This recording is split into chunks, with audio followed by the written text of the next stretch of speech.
Chào các bạn, mình là Thanh Hải, chuyên sửa chữa, chống thấm và ốp lát gạch men tại thành phố. Và hôm nay mình chia sẻ ốp gạch men nhà sửa chữa. Đây là nhà sửa chữa và cải tạo lại thành phòng cho thuê và ốp gạch men xung quanh tường cho sạch. Đây là nhà sửa chữa và cải tạo lại, nên sau khi đục và băm tường, mình xịt nước cho sạch. Sau đó kéo đều một lớp keo phủ kín bề mặt tường để khi dán gạch được bám chắc và bảo đảm.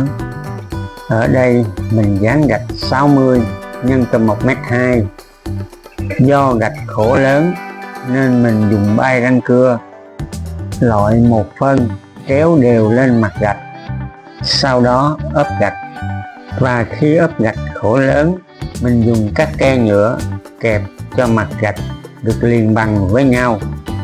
Và sau đây là quá trình mình dán gạch nhà sửa chữa và cải tạo lại.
Video của mình đến đây kết thúc.